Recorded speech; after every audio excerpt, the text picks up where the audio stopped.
دنیا کو بھی نظر نہیں آتی، جو انسانیت اور امن کی دنیا بات کرتی ہے، جو جانوروں تک کے حقوق کی بات کرتی ہے، انہیں بلکتے معصوم بچے نظر نہیں آتے۔ کس حد تک مظالم کو روا رکھا گیا،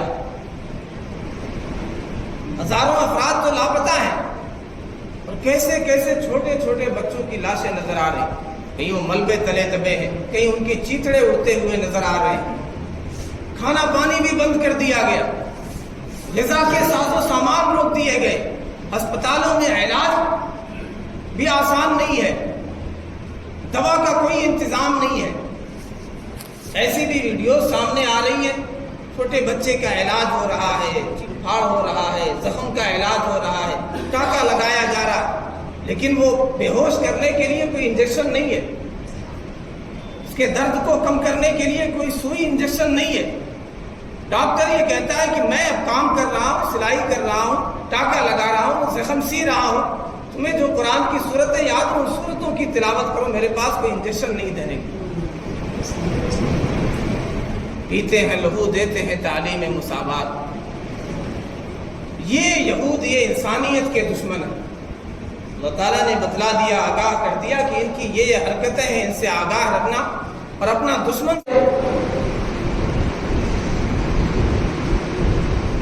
آج اگر یہ مسلمانوں پر مظالم ڈھا رہے ہیں، آج اگر یہ مقدس سرزمین کو معصوم بچوں کے خون سے رنگین کر رہے ہیں، یہ کوئی نئی بات نہیں ہے۔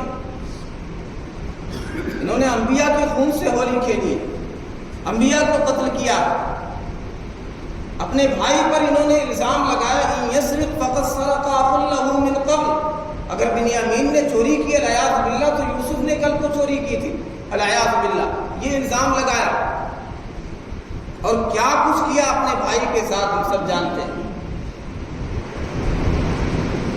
یہ انسانیت کے دشمن لوگ ہیں، ایسے کام، ایسے کرتوت کی شیطان بھی شرمسار ہو جاتا ہے۔ حیوان اور درندے بھی ایسے کام نہ کریں، ان کی وہ حرکتیں رہیں۔ سیدنا موسیٰ علیہ السلام کے ماننے والے ان کے ساتھ بھی ایذا پہنچائی، سیدنا عیسیٰ علیہ السلام کے حوالے سے ایسی ایسی باتیں کہیں کہ آدمی زبان پہ نہیں لا سکتا۔ حضرت مریم سلام اللہ علیہا، ان کے بارے میں بھی عجیب عجیب اتہامات کرے انہوں نے۔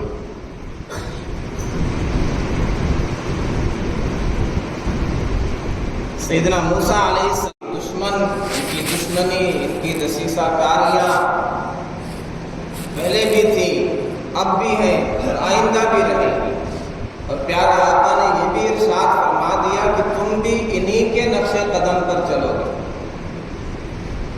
جو غلط کام، جو مظالم، جو غلط حرکتیں، جو جرائم انہوں نے کیے، تم بھی انہی کے نقش قدم پر چلو گے۔ تو آپ نے پہلے سے آگاہ کر دیا کہ ان سے واقف رہنا اور انہیں اپنا دوست نہ بنانا، ان کے نقش قدم پر چلنے کی سوچنا بھی نہیں۔ اگر چلو گے تم بھی وہی مغصوب ہو جاؤ گے، ملعون ہو جاؤ گے، ان کی جیسی حرکتیں تمہاری بھی ہو جائیں گی، تمہارے لیے بھی وہی فیصلہ ہوگا۔ ان کی تاریخ کیا ہے، ابتدا کیا ہے؟ ابو الانبیاء سیدنا ابراہیم علیہ السلام، ان کو بڑے انتظار کے بعد اخیر عمر میں اللہ تعالیٰ نے اولاد عطا کی، سیدنا اسماعیل علیہ السلام اور سیدنا اسحاق علیہ السلام۔ سیدنا اسماعیل علیہ السلام کی نسل سے آگے چل کر کے بس ایک نبی، اور وہ ہے نبیوں کے سردار نبی اکرم صلی اللہ علیہ وسلم، اور سیدنا اسحاق علیہ السلام، ان سے جو نسل چلی ہے اس میں ہزاروں انبیاء ہیں۔ سیدنا اسحاق علیہ السلام کے بیٹے ہیں سیدنا یعقوب علیہ السلام، ان کا لقب ہے اسرائیل۔ کل الطعام کان حلا لبنی اسرائیل الا ما حرم اسرائیل علی نفسہ، تو قرآن میں اس کا تذکرہ ہے اسرائیل۔ اسرا کے معنی بندے کے ہوتے ہیں، کے معنی خدا کے ہوتے ہیں، اللہ کے ہوتے ہیں۔ تو جیسے عربی میں ہم عبداللہ کہتے ہیں، اردو میں خدا کا بندہ، اللہ کا بندہ کہتے ہیں، تو یہ اسرائیل کے معنی۔ یہ سیدنا یعقوب علیہ السلام کا لقب ہے اسرائیل۔ ان کی جو اولاد ہے، ان سے جو نسل چلی ہے، انہیں کہتے ہیں بنی اسرائیل۔ اب سیدنا یعقوب علیہ السلام کے 12 بیٹے، ان میں سیدنا یوسف علیہ السلام بھی ہیں، بنیامین بھی ہیں، اور ایک بیٹے کا نام یہودا۔ بعض علماء کہتے ہیں اس نام کی طرف نسبت کرتے یہودی، انہیں یہودی کہتے ہیں۔ دیگر علماء کی رائے یہ ہے کہ یہ عادہ یہودو، اس کے معنی لوٹنے کے ہوتے ہیں۔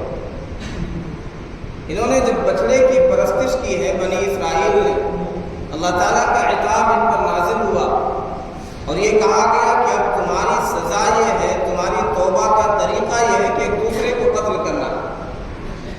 تو انہوں نے اس طرح توبہ کی، تو وہاں سے ان کا یہ لقب پڑا، ہدنا، رجوع کرنا، لوٹنا، توبہ کرنا، انا ہدنا الیہ، وہاں سے ان کا لقب پڑا یہود۔ بہرحال بنی اسرائیل میں نصارہ بھی آتے ہیں، یہود بھی آتے ہیں۔ یہود بنی اسرائیل کے نبی سیدنا موسیٰ علیہ السلام بھی ہیں، سیدنا عیسیٰ علیہ السلام بھی ہیں، بہت سے انبیاء ہیں۔ سیدنا عیسیٰ علیہ السلام کے ماننے والے یہ نصارہ کہلائے، اور سیدنا موسیٰ علیہ السلام کے ماننے والے یہود کہلائے، یہودی کہلائے۔ سیدنا ابراہیم علیہ السلام اصل رہنے والے تھے عراق کے مشہور شہر بابل کے، یہاں سے انہوں نے ہجرت کی تھی شام کی، فلسطین کی، یہ علاقہ نبیوں کی سرزمین۔ یہاں پہ سیدنا اسحاق علیہ السلام رہے، ان کی نسل چلی، اور سیدنا اسماعیل علیہ السلام کے بارے میں حکم ہوا تھا کہ وادی بیار میں مکہ میں لے جا کر کے چھوڑ دیں بیوی اور بچے کو، تو یہاں یہ نسل چلی۔ یہ یہود، یہ ان کے بارے میں ہم نماز میں پڑھتے ہیں، سورہ فاتحہ میں کہتے ہیں کہ مغضوب علیہ، ان پر اللہ کا غضب نازل ہوا۔ عجیب قوم، اپنے وقت میں، اپنے دور میں دنیا کی افضل ترین قوم تھی، اللہ کی بے پناہ نعمتیں ان پر نازل ہوئی، اللہ کی رحمتوں اور برکتوں سے، عطایا سے بے پناہ مالا مال ہوئی۔ ان کے لیے بادل خصوصی سایہ کر دیا کرتا تھا، آسمان سے ان کے لیے من و سلوہ خصوصی کھانا ان کے لیے اتارا گیا۔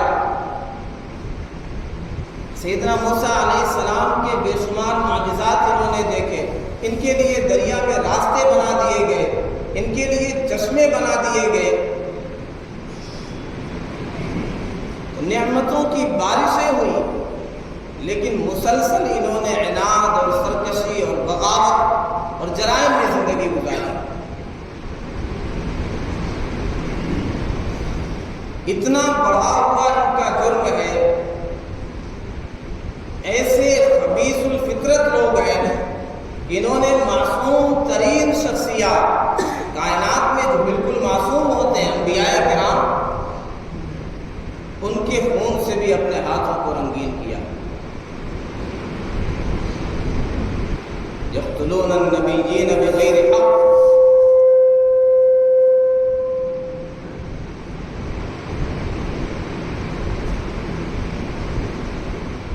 ناحق انبیاء کو قتل کرنے والے لوگ۔ مفسرین کہتے ہیں انبیاء کا قتل تو ناحق ہی ہوگا، کسی نبی کا قتل یہ حق اور صحیح ہو ہی نہیں سکتا ہے، پھر اس کا تذکرہ قرآن میں کیوں ہے؟ تو علماء یہ کہتے ہیں یہ جانتے تھے غلط کر رہے ہیں، یعنی ظاہراً بھی کوئی خطا، کوئی غلطی نظر نہیں آتی تھی، پھر بھی اپنے خواہش کے خلاف بات۔ فَكُلَّمَا جَاءَهُمْ رَسُولٌ بِمَا لَا تَهْوَىٰ أَنفُسُهُمْ، جب رسول وہ باتیں، وہ پیغامات لے کر کے آئے جو ان کے خواہش کے خلاف تھی، فریقاً کذبتم، ایک فریق کی، انبیاء کی ایک جماعت کی انہوں نے تکذیب کی، وفریقاً تقتلون، اور ایک جماعت کو انہوں نے قتل کر دیا۔ سیدنا زکریا علیہ السلام، سیدنا یحییٰ علیہ السلام، انہیں قتل کیا۔ بہت سے علماء کو وَيَقْتُلُونَ الَّذِينَ يَأْمُرُونَ بِالْقِسْطِ مِنَ النَّاسِ، جو انصاف کی بات کرتے تھے، جو حق کی بات کرتے تھے، انہیں بھی موت کے گھاٹ اتار دیا، انہیں بھی قتل کیا۔ تو یہ ایسے شریر، ایسے بدبخت، ایسے فسادی لوگ ہیں، ایسے عنادی لوگ ہیں، ایسے اللہ کے نیک بندوں کے دشمن لوگ ہیں۔ انہوں نے سیدنا یوسف علیہ السلام کے ساتھ کیا کیا، اپنے بھائی کے ساتھ کیا کیا، ہم سب جانتے ہیں۔ سیدنا یوسف علیہ السلام کا قصہ بارہا ہم نے سنا۔ انہیں کنویں میں ڈال دیا، پھر انہیں بیچ دیا، باپ سے جو وقت کے نبی ہیں انہیں خون کے آنسو رلاتے رہے۔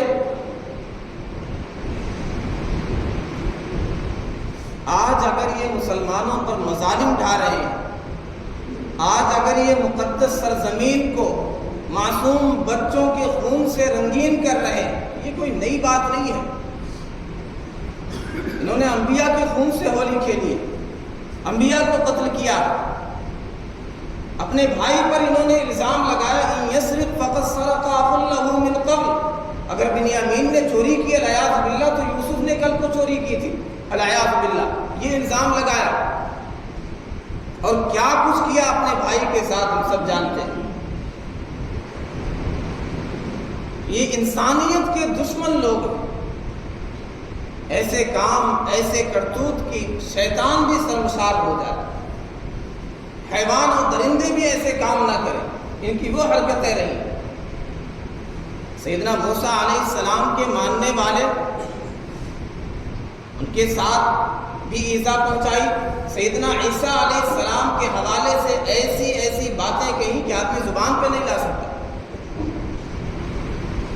حضرت مریم سلام اللہ علیہا، ان کے بارے میں بھی عجیب عجیب اتہامات کرے انہوں نے۔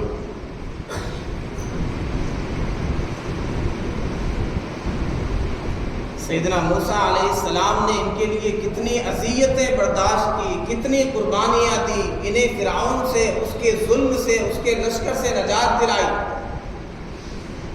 لیکن ان کے ساتھ بھی رویہ ان کا ٹھیک نہیں تھا۔ بہت تنگ کیا، بہت پریشان کیا، بہت اذیتیں پہنچائی۔ اللہ نے قرآن میں ذکر کیا، یا ایھا الذین آمنوا لا تکونوا کالذین آذوا موسیٰ، اے ایمان والو تم ان کی طرح نہ ہو جانا جنہوں نے سیدنا موسیٰ علیہ السلام کو ایذا پہنچائی ہے۔ فبرأہ اللہ مما قالوا، اللہ نے براءت کا اظہار کیا، جو کچھ یہ کہا کرتے تھے، جو الزام لگایا کرتے تھے، اللہ نے براءت کا اظہار کیا۔ سیدنا موسیٰ علیہ السلام یہ تو نبی ہیں، ان ساری چیزوں سے، الزامات سے بری۔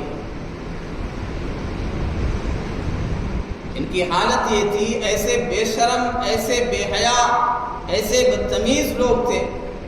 کانت بنو اسرائیل یغتسلون عراتا ینظر بعضهم بعضا، یہ برہنہ ننگے ہو کر کے غسل کیا کرتے تھے، ایک ساتھ مل کر کے اکٹھا برہنہ غسل کرتے تھے، ایک دوسرے کی طرف دیکھا کرتے تھے۔ صحیح بخاری کی روایت۔ سیدنا موسیٰ علیہ السلام منع کرتے تھے، یہ پھر بھی باز نہیں آتے تھے۔ سیدنا موسیٰ علیہ السلام حیا کے پیکر تھے، وقت کا نبی، ظاہر انبیاء شرم و حیا کے پیکر ہوتے ہیں۔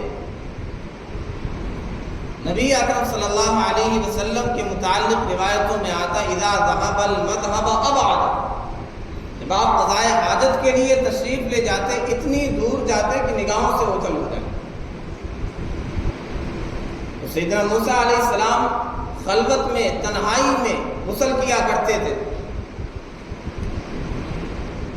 یہ لوگ بنی اسرائیل اکٹھا غسل کیا کرتے تھے، برہنہ غسل کیا کرتے تھے۔ انہوں نے سیدنا موسیٰ علیہ السلام پہ الزام لگایا اور یہ چھینٹا کشی کی کہ موسیٰ علیہ السلام انہ آدم، ان کے اندر یہ بیماری ہے، خوشیے جو بڑھ جاتے ہیں، پوتے بڑھ جاتے ہیں، اسے کہتے ہیں آدم۔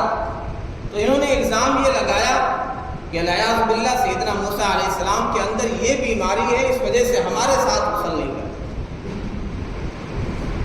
یہ بدتمیز لوگ، بے حیا لوگ، انہوں نے الٹا الزام لگایا کہ یہ جو ہمارے ساتھ نہیں نہاتے ان کے اندر یہ بیماری۔ اللہ کی شان اللہ نے ظاہر کرنا چاہا کہ وقت کا نبی ہر اعتبار سے کامل و مکمل ہوتا ہے۔ میں نے بارہا یہ بات بتلائی ہے کہ نبی ظاہری اعتبار سے، باطنی اعتبار سے، جسمانی اعتبار سے یہ کامل و مکمل ہوتے ہیں۔ کوئی ایسا عیب نہیں ہوتا ہے جس کی وجہ سے لوگ گھن کرنے لگ جائیں، یا کوئی اس طرح کی بیماری۔ یہ جو مشہور ہے، تفسیری روایتوں میں بھی یہ بات ملتی ہے کہ سیدنا ایوب علیہ السلام انہیں وہ بیماری لاحق ہو گئی تھی کہ پھوڑے ہو گئے تھے اور اس میں کیڑے پڑ گئے تھے۔ الیاذ باللہ یہ باتیں صحیح نہیں ہیں۔ محققین علماء یہ کہتے ہیں کہ یہ ساری باتیں غلط ہیں۔ وقت کا نبی کسی ایسی مرض میں، کسی ایسی تکلیف میں مبتلا نہیں ہوتا کہ لوگ گھن کرنے لگ جائیں، لہذا یہ باتیں صحیح نہیں ہیں۔ ہاں کوئی تکلیف تھی، کوئی بیماری تھی، لیکن اس طرح کی چیزیں کہیں صراحتاً نہ قرآن میں نہ حدیث میں، جو بیماری جو کتابوں میں پڑھتے ہیں، جو سنتے ہیں۔ کوئی بھی نبی ظاہری اعتبار سے، باطنی اعتبار سے کامل و مکمل ہوتا، تو حسن کے پیکر ہوتے، جسمانی قوت بھی ہوتی ہے، عیوب سے پاک ہوتے ہیں۔ سیدنا موسیٰ علیہ السلام تنہا غسل کر رہے تھے، پتھر پہ اپنے لباس رکھے تو پتھر لے کر کے لباس بھاگا، کپڑا لے کر کے بھاگا۔ سیدنا موسیٰ علیہ السلام پیچھے پیچھے اس پتھر کے بھاگے، سو بھی یا حجر، سو بھی یا حجر، اے پتھر میرا کپڑا، اے پتھر میرا کپڑا۔ یہ پتھر جا کر کے وہاں رکا جہاں یہ بنی اسرائیل، یہ لوگ ایک ساتھ غسل کر رہے تھے۔ پھر انہوں نے دیکھ لیا، ظاہر ہے سیدنا موسیٰ علیہ السلام کے اوپر ازار وغیرہ کپڑا تھا، لیکن آدمی جب غسل کیا ہو تو اس موقع پر جسم کے اعضاء نظر آتے ہیں۔ تو انہوں نے کہا واللہ ما بموسیٰ من بأس، اللہ کی قسم موسیٰ کے اندر کوئی عیب نہیں ہے، کوئی بیماری نہیں جو ہم الزام لگاتے تھے، جو سمجھتے تھے ایسی کوئی بیماری نہیں۔ تو اللہ تعالیٰ نے ظاہر کر دیا، دکھلا دیا کہ یہ نبی ہر اعتبار سے اس طرح کے عیوب سے پاک ہوتے ہیں، اور تمہاری یہ بے حیائی، بے شرمی تھی، وہ حیا کے پیکر ہوتے ہیں، شرم کے پیکر ہوتے ہیں، خلوت میں غسل کرتے ہیں، تنہا غسل کرتے ہیں، تمہاری طرح بے حیائی کا مظاہرہ تو نہیں کر سکتے۔ تو اس طرح انہوں نے ایذا پہنچائی۔ اللہ تعالیٰ نے فرمایا کہ تم ان کی طرح نہ ہو جانا، تمہارا سلوک انبیاء کے ساتھ، انبیاء کے وارثین کے ساتھ اس طرح کا تمہارا سلوک نہ ہو۔ یا ان کی جو حرکتیں تھی بنی اسرائیل کی، یہود کی، جو بے حیائی یہ کیا کرتے تھے، بدتمیزی یہ کیا کرتے تھے، بے غیرتی کا جو مظاہرہ یہ کیا کرتے تھے، تم اس طرح کی حرکتیں نہ کرو۔ کیا ہمارے معاشرے میں یہ چیزیں نہیں ہوتی ہیں؟ ہمارے یہاں بھی یہ بے حیائی ہوتی ہے، اس درجے میں نہ ہو لیکن کہیں نہ کہیں اس طرح کی چیزیں ہمارے معاشرے میں بھی مل جائیں گی۔ لوگ مخصوص جگہوں پر، مخصوص تالاب ہوتے، وہاں مرد و عورت ساتھ غسل کرتے ہیں، رہنا نہیں کرتے لیکن ایک ساتھ مرد و عورت غسل کرتے ہیں۔ تو وہ جو بے حیائی کا مظاہرہ وہ کرتے تھے، اسی سے ملتی جلتی بے حیائی کا مظاہرہ ہمارے یہاں بھی معاشرے کے لوگ کرتے ہیں۔ کسی خاص جگہ چلے گئے، کسی خاص دربار پہ، مزار پہ چلے گئے، وہاں مخصوص تالاب ہوتے، مرد و عورت ایک ساتھ غسل کرتے ہیں۔ یہ بنی اسرائیل کی ان کی بے حیائی، ان کا طریقہ ہے، ان کی جیسی بے شرمی۔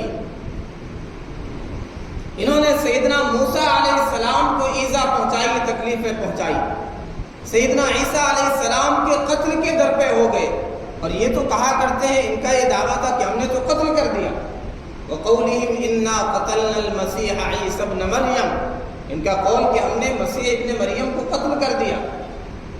اللہ تعالیٰ نے تردید فرمائی وَمَا قَتَلُوهُ وَمَا صَلَبُوهُ وَلَكِنْ شُبِّهَ لَهُمْ، کہ نہ تو انہیں قتل کر سکے ہیں، نہ سولی دے سکے، معاملہ ان پر مشتبہ ہو گیا، اللہ نے اٹھا لیا۔ وَرَفَعَهُ اللَّهُ إِلَيْهِ،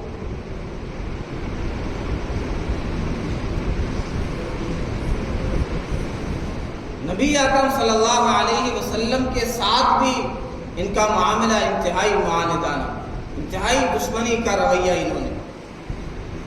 یہ مدینے میں جو آئے تھے یہاں کے اصل باشندے نہیں تھے.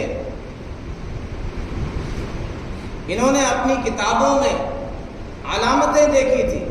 پیارے آقا صلی اللہ علیہ وسلم کی صفات کا مطالعہ کیا تھا اور وہ نشانیاں ان کی کتابوں میں تھی، جس سے یہ سمجھ گئے تھے کہ نبی آخر الزماں کی ہجرت کا مقام یہ مدینہ ہے. لہذا مدینہ اسی لیے آئے تھے کہ نبی آخر الزماں کے ساتھ مل کر کے لوگوں سے مقابلہ کریں گے، لوگوں پر فتح حاصل کریں گے. اس لیے مدینہ آ کر کے انہوں نے اپنی قیام گاہ بنائی، یہاں ٹھکانہ اپنایا تھا. لیکن بس عناد کی وجہ سے، حسد کی وجہ سے جب یہ پتہ چلا کہ آخری نبی یہ تو بنو اسماعیل میں آئے، حسد کی وجہ سے انکار کر بیٹھے. قرآن کہتے ہیں یعرفونہ کما یعرفون ابناءہم. پیارے آقا کو ایسے پہچانتے ہیں جیسے کوئی اپنے بیٹے کو پہچانتے، جیسے اپنے بیٹے کو پہچانتے ایسے پہچانتے ہیں پیارے نبی. تو یہودی نبی اکرم صلی اللہ علیہ وسلم کے پاس آئے، صبح سے شام تک رہے، سب کچھ دیکھتے رہے، ساری چیزیں کلیئر ہو گئی، اچھی طرح سمجھ میں آ گیا. ایک ساتھی نے دوسرے ساتھی سے کہا اہو کیا یہ وہی ہے؟ کیا یہ وہی آخری نبی ہے جن کے بارے میں ہماری کتابوں میں بشارتیں ہیں، علامتیں ہیں، نشانیاں، صفات ہیں؟ فرمایا ہاں یہ وہی ہے، لیکن پھر بھی ماننے کے لیے تیار. حسد ہے، عداوت ہے، بغض ہے، عناد ہے. ایسے بدباطن، ایسے خبیث الفطرت لوگ انبیاء کو تو ایذا پہنچائی، اللہ کی شان میں بھی انہوں نے گستاخی کی. چنانچہ ایک موقع پر جب صدقے کی بات کی گئی تو ایک یہودی نے کہا کہ تمہارا رب تو فقیر ہو گیا، جو چندے مانگتا، جو صدقے مانگتا ہے، والعیاذ باللہ. ہم مالدار ہیں، تمہارا رب صدقے کی بات کرتا ہے. سیدنا ابوبکر صدیق رضی اللہ عنہ کی غیرت نے گوارا نہیں کیا، اس کو کھینچ کے ایک تھپڑ لگایا. اس نے آ کر کے نبی اکرم صلی اللہ علیہ وسلم سے شکایت. اللہ تعالیٰ نے آیت اتار دی کہ ابو بکر انہوں نے جو کیا ہے وہ ٹھیک کیا ہے. اس یہودی نے اللہ کی شان میں گستاخی کی ہے. لقد سمع اللہ قول الذین قالوا ان اللہ فقیر ونحن اغنیاء. اللہ تعالیٰ نے ان لوگوں کی بات سن لی جو یہ کہتے ہیں ان اللہ فقیر، کہ اللہ فقیر ہے، والعیاذ باللہ، ونحن اغنیاء، ہم مالدار ہیں. سنکتب ما قالوا، ہم لکھ رہے ہیں انہوں نے جو کچھ کہا ہے. وقتلہم الانبیاء، انہوں نے انبیاء کو جو ناحق قتل کیا ہے اسے بھی ہم نے لکھا ہے، وہ سب ہم دیکھ رہے ہیں، وہ سب ہمارے علم میں ہے. اللہ کی شان میں گستاخی کی. انہوں نے کہا وقالت الیہود ید اللہ مغلولہ، یہود نے کہا کہ اللہ کے ہاتھ بندھے ہوئے، ہم پر جو رزق میں تنگی آ رہی ہے اللہ کا ہاتھ والعیاذ باللہ بندھ گیا ہے. غلت ایدیہم، ان کے ہاتھ بندھے ہوئے. والیداہ مبسوطتان، اللہ نے جواب دیا اللہ کا ہاتھ تو کھلا ہوا ہے، اللہ جیسے چاہتا ہے خرچ کرتا ہے. ينفق کیف یشاء. انہوں نے اللہ کی شان میں گستاخی کی ہے. ایسے بدبخت، ایسے باغی اور شریر لوگ جو رب کے نہ ہوئے وہ کسی کے کیا ہوں گے؟ وہ انسانیت کے کیا ہوں گے؟ لوگ جو سمجھتے ہیں ان کا ساتھ دیتے ہیں کہ یہ ہمارے ہو جائیں گے، ہمارے کام آ جائیں گے، یہ کسی کے کام آنے والے انسانیت کے دشمن ہیں. انہوں نے جبریل کو اپنا دشمن کہا، پیارے آقا صلی اللہ علیہ وسلم سے دشمنی کی، بہت سے انبیاء کو قتل کیا، نبی اکرم صلی اللہ علیہ وسلم کو قتل کرنے کی 12 سازشیں کی. ایک موقع پر ایک فیصلے کے لیے آپ تشریف لے گئے تھے. انہوں نے آپس میں یہ طے کیا، یہ سازش کی کہ ہم میں سے ایک آدمی اوپر جا کر کے ایک بڑی چٹان لے کر کے نبی اکرم صلی اللہ علیہ وسلم کے اوپر گرا دے تاکہ کام یہ تمام ہو جائے، مسئلہ یہ ختم ہو جائے. والعیاذ باللہ. اللہ تعالیٰ نے وحی کے ذریعے سے مطلع کر دیا. انہوں نے نبی اکرم صلی اللہ علیہ وسلم کو زہر دیا.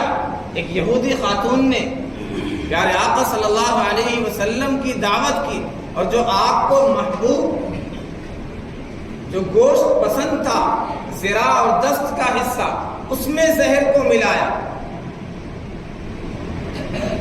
نبی اکرم صلی اللہ علیہ وسلم نے پہلا لقمہ جب ڈالا تو اس کا کچھ حصہ چلا گیا، سرایت کر گیا۔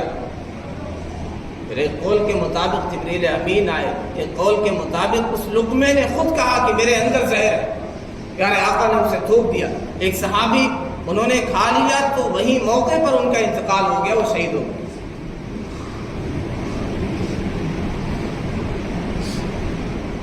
مسلمانوں سے ان کی پرانی عداوت ہے، پرانی دشمنی ہے، خون بہانا، خوریزی کرنا، خونی ہولی کھیلنا ان کی پرانی عادت ہے۔ وَإِذَا أَخَذْنَا مِيثَاقَكُمْ لَا تَسْفِكُونَ دِمَاءَكُمْ، اللہ تعالیٰ نے ان سے عہد لیا تھا۔ اللہ تعالیٰ فرما رہا ہے یاد کرو، ہم نے تم سے عہد لیا تھا کہ تم خون نہیں بہاؤ۔ یہ ناحق خون بہانے والے لوگ، یہ ضدی اور ہٹ دھرم لوگ، سیدنا موسیٰ علیہ السلام نے ان کے مطالبے پر جب کتاب لے کر کے آئے، تورات لے کر کے آئے، تو ماننے سے انکار کر دیا۔ اس کے احکام بڑے سخت ہیں۔ لوگوں کو بت پرستی کرتے دیکھا تو کہا اجعل لنا الہا کما لہم آلہہ، ہمارے لیے جیسے ان کے معبود، ہمارے لیے ایسے معبود بنا دیجیے۔ انہوں نے یہ کہا لن نؤمن لک حتی نری اللہ جہرۃ، ہم اللہ پر اس وقت تک ایمان نہیں لائیں گے جب تک اللہ کو کھلم کھلا دیکھ نہ لیں۔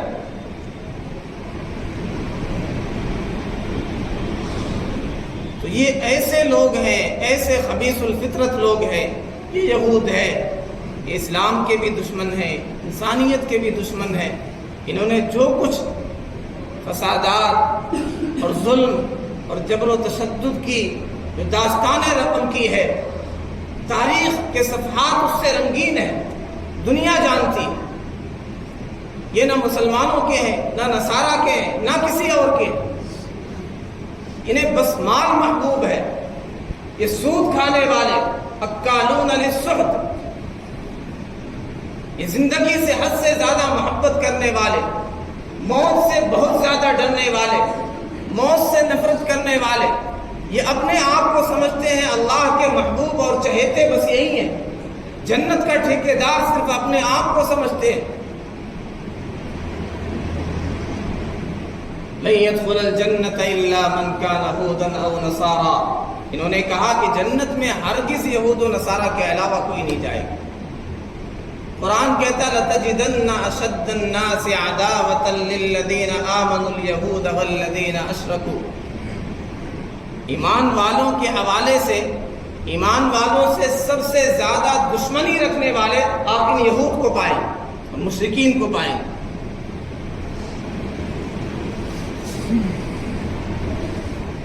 باتیں تو کرتے ہیں چکنی چپڑی، انصاف کی، امن کی،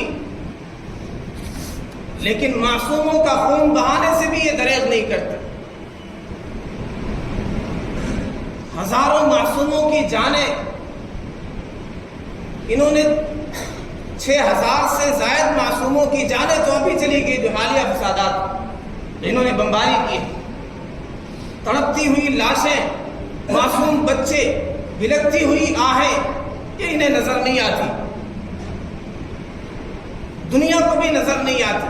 جو انسانیت اور امن کی دنیا بات کرتی ہے، جو جانوروں تک کے حقوق کی بات کرتی ہے، انہیں بلکتے معصوم بچے نظر نہیں آتے۔ کس حد تک مظالم کو روا رکھا گیا۔ ہزاروں افراد تو لاپتہ ہیں، اور کیسے کیسے چھوٹے چھوٹے بچوں کی لاشیں نظر آ رہی، کہیں وہ ملبے تلے دبے ہیں، کہیں ان کے چیتڑے اڑتے ہوئے نظر آ رہے ہیں۔ کھانا پانی بھی بند کر دیا گیا، غذا کے ساز و سامان روک دیے گئے، ہسپتالوں میں علاج بھی آسان نہیں ہے، دوا کا کوئی انتظام نہیں ہے۔ ایسی بھی ویڈیوز سامنے آ رہی ہیں، چھوٹے بچے کا علاج ہو رہا ہے، پھاڑ ہو رہا ہے، زخم کا علاج ہو رہا ہے، ٹاکا لگایا جا رہا ہے، لیکن وہ بے ہوش کرنے کے لیے کوئی انجیکشن نہیں ہے، اس کے درد کو کم کرنے کے لیے کوئی سوئی انجیکشن نہیں ہے۔ ڈاکٹر یہ کہتا ہے کہ میں اب کام کر رہا ہوں، سلائی کر رہا ہوں، ٹاکا لگا رہا ہوں، زخم سی رہا ہوں، تمہیں جو قرآن کی صورتیں یاد ہوں ان صورتوں کی تلاوت کرو، میرے پاس کوئی انجیکشن نہیں دینے کی۔ پیتے ہیں لہو، دیتے ہیں تعلیم مساوات۔ یہ یہود، یہ انسانیت کے دشمن ہیں۔ اللہ تعالیٰ نے بتلا دیا، آگاہ کر دیا کہ ان کی یہ حرکتیں ہیں، ان سے آگاہ رکھنا اور اپنا دشمن سمجھنا، اور دیکھو تم ان کے نقش قدم پر مت چلنا، ان کی جو حرکتیں ہیں وہ تم مت کرنا۔ لَتَتَّبِعُنَّ سَنَنَ مَنْ كَانَ قَبْلَكُمْ، تم بھی ان کے نقش قدم پر چلو گے، تم بھی یہی ساری حرکتیں کرو۔ لہذا اگر فلاح چاہتے ہو، عزت و غلبہ چاہتے ہو، ان کے نقش قدم پر مت چلنا۔ کچھ نہیں کر سکتے ہو، اپنے رب کی طرف تو لوٹ کر کے آ سکتے ہو، مظلوموں کے لیے دعائیں تو کر سکتے ہو، ان کے خون بہرے تو آنسو تو بہا سکتے ہو، نمازوں میں دعاؤں میں ان کے لیے ہاتھ تو اٹھا سکتے ہو، اور ظالمین کا بائیکاٹ تو کر سکتے ہو، ان کے پروڈکٹ کا بائیکاٹ تو کر سکتے ہو۔ ہم جو کر سکتے ہیں، ظالمین کی مخالفت کریں، مظلومین کا ساتھ دیں، ان کے لیے دعائیں دیں، اگر کسی طرح امداد پہنچانے کی سبیل ہو تو اس کی کوشش کریں۔ اور یاد رکھیں، اگر ہم یہ چاہتے ہیں اللہ کی مدد ہمارے ساتھ رہے، دنیا میں ہمارا بول بالا ہو، تو ہمیں اللہ کے دین کی مدد کرنا پڑے گا، اللہ کے دین کے لیے قربانیاں دینی پڑے گی۔ ان تنصروا اللہ ینصرکم، اگر تم اللہ کی مدد کرو گے، اللہ کی مدد کیا ہے؟ اللہ کے دین کی، اسلام کی، اس کے کلمے کی، اللہ کے دین کی مدد کریں گے، اللہ ہمیں غلبہ عطا کر دے گا، سب بلندی عطا کر دے گا، عظمت رفتہ عطا کر دے گا، ذلت کا خاتمہ ہو جائے گا۔ اس لیے اگر ہمیں عزت چاہیے، غلبہ چاہیے، اللہ کی رسی کو پھر سے مضبوطی سے تھامنا ہوگا، اللہ کے دین کی طرف آنا ہوگا، دین کے لیے محنتیں کرنا ہوگا، قربانیاں دینی ہوگی۔ اللہ ہمیں دین کے لیے خدمتیں کرنے والا، قربانیاں دینے والا بنائے، ظالمین کو صفحہ ہستی سے ختم فرمائے، مظلومین کی نصرت و مدد فرمائے۔ وآخر دعوانا الحمد للہ رب العالمین۔